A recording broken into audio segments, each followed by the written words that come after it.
देश और दुनिया की तमाम छोटी और बड़ी खबरों के लिए हमारे चैनल को सब्सक्राइब करना न भूलें और बेल का बटन जरूर दबाएं।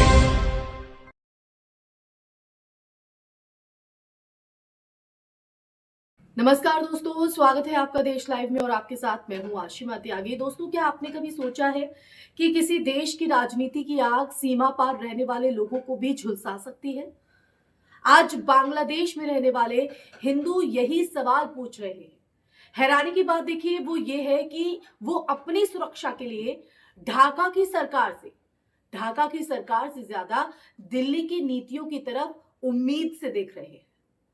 बांग्लादेश के अल्पसंख्यक हिंदू खुलकर कह रहे हैं कि भारत में चल रही नफरत भरी राजनीति, खास तौर पर नरेंद्र मोदी सरकार की नीतियां उनकी जिंदगी पर भी असर डाल रही हैं, उनका प्रभाव सीधा पड़ रहा है। और सवाल ये है, क्या भारत की घरेलू राजनीति पड़ोसी देश के अल्पसंख्यकों के लिए खतरा बन चुकी है?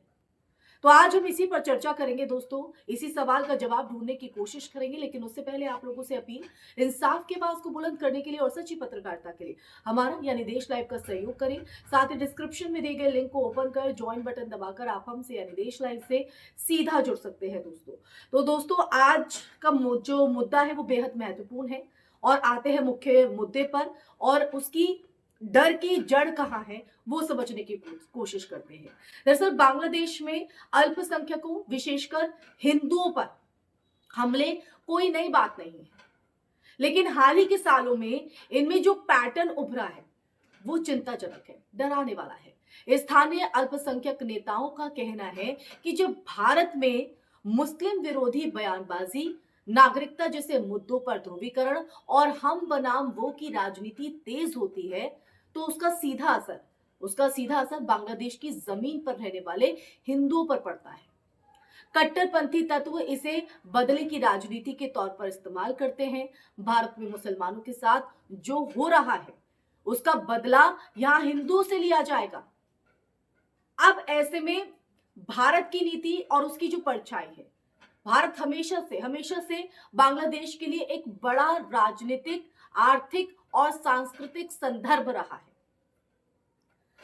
जब भारत खुद को हिंदू राष्ट्र के प्रतीकात्मक नैरेटिव में पेश करता है दोस्तों, तो पड़ोसी देशों में अल्पसंख्यक हिंदू असहज हो जाते हैं, अनकंफर्टेबल। वो जानते हैं कि वो वहां की सत्ता संरचना का हिस्सा नहीं है। बांग्लादेश कई हिंदू नेता अब ये मानने लगे हैं कि भारत की आक्रामक और चुनाव केंद्रित राजनीति उनकी सुरक्षा को और जोखिम में डाल रही है। चुनाव और सीमा पर डर इस साल जो है वो पश्चिम बंगाल और असम में होने वाले विधानसभा चुनाव बांग्लादेशी हिंदुओं के लिए भी एक चिंता का कारण बन गए। उन्हें डर है कि भारत में चुनावी भाषणों में अगर धार्मिक ध्रुवीकरण बढ़ा तो जो उसका रिएक्शन है वो बांग्लादेश में उनके मोहल्लों, मंदिरों और घरों पर दिखेगा। और देखिए यही वजह है कि ढाका में बैठी सरकार पर दबाव बनाने के बजाय भारत से अपनी नीति बदलने की अपील कर रहे हैं। एक असामान्य लेकिन बेहद अर्थपूर्ण स्थिति। मोहम्मद यूनुस सरकार और सीमित उम्मीदें। बांग्लादेश में मोहम्मद यूनुस की नेतृत्व वाली सरकार से अल्पसंख्यक सुरक्षा की जो उम्मीद है तो उन्हें है, लेकिन जमीनी सच्चाई अगर देखें तो वो ये है दोस्तों कि जब समाज में नफरत का माहौल बनता है तो केवल आदेश काफी नहीं रह जाते। बांग्लादेशी हिंदू मानते हैं कि अगर भारत अपनी भाषा और कूटनीति में संतुलन बनाए रखे तो वहां के कट्टर तत्वों को नैतिक बल नहीं मिलेगा। अब आते हैं मानव अधिकार बनाम चुनावी फायदा। जी हाँ, ये जो मुद्दा है, ये जो पॉइंट है वो भी बेहद महत्वपूर्ण है आज के मुद्दे का।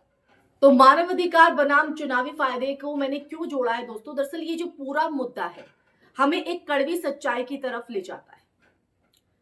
जब मानव अधिकार चुनावी फायदे की बलि चढ़ जाते हैं, भारत अगर सच में क्षेत्रीय नेतृत्व और नैतिक शक्ति बनना चाहता है तो उसे अपने अल्पसंख्यकों के साथ न्यायपूर्ण व्यवहार करना होगा, क्योंकि भारत में अल्पसंख्यकों के जो अधिकार है वो सुरक्षित होंगे तभी पड़ोसी देशों में रहने वाले हिंदू भी सुरक्षित महसूस करेंगे। अब असली समाधान क्या है? तो दोस्तों, समाधान ना तो आक्रामक राष्ट्रवाद में है और ना ही चुप्पी में। जो समाधान है वो संवैधानिक मूल्यों में लौटने में है, पड़ोसियों के साथ संवेदनशील कूटनीति में है और सबसे जरूरी नफरत की राजनीति को चुनावी हथियार न बनाने में है। भारत की हर सख्त बयानबाजी आप देखिए, हर विभाजनकारी नीति सीमा पार एक नया जो डर है वो पैदा करती है, जो कि इन हिंदुओं में देखने को मिल रहा है। तो आक्रामकता, जो आक्रामक राष्ट्रवाद है, उसमें ना ही चुप्पी में ये समाधान दिखाई पड़ता है दोस्तों। इसलिए संवैधानिक मूल्यों में वापस लौटने की जरूरत है। पड़ोसियों के साथ जो संवेदनशील कूटनीति है, जो बातचीत है, उसे जारी रखने में है और सबसे जरूरी जो नफरत का ये जहर घोला जा रहा है उससे हटना होगा। क्योंकि भारत की अगर हर शक्ति को आप देखें तो वो कहीं ना कहीं एक सीमा पार बैठे लोगों के अंदर एक डर पैदा करती है। तो आज बांग्लादेश का हिंदू ये नहीं पूछ रहा है कि उसे कौन सा देश बचाएगा, उसका सवाल ये नहीं है। वो पूछ रहा है कि भारत कब अपनी नीतियों से नफरत की आग बुझाएगा।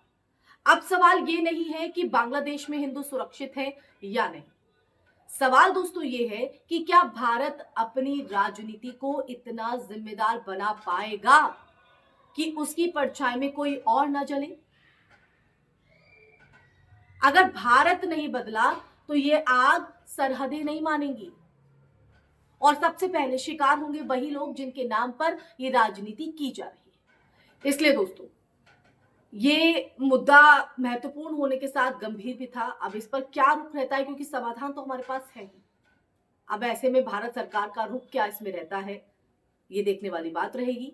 इसी के साथ इस चर्चा में फिलहाल के लिए बस इतना ही। ये चर्चा आपको कैसी लगी और आप इसका समाधान क्या देखते हैं, और जो डर वहां पर लोगों में है उस डर को लेकर आप क्या कारण मानते हैं, कमेंट सेक्शन में कमेंट करके जरूर बताइएगा। इस वीडियो को ज्यादा से ज्यादा शेयर कीजिएगा, हमारे चैनल देश लाइव को सब्सक्राइब कीजिएगा। फिर हाजिर होंगे ऐसा ही मुद्दा लेकर। तब तक के लिए अपना ख्याल रखें। जय हिंद, जय भारत, नमस्कार।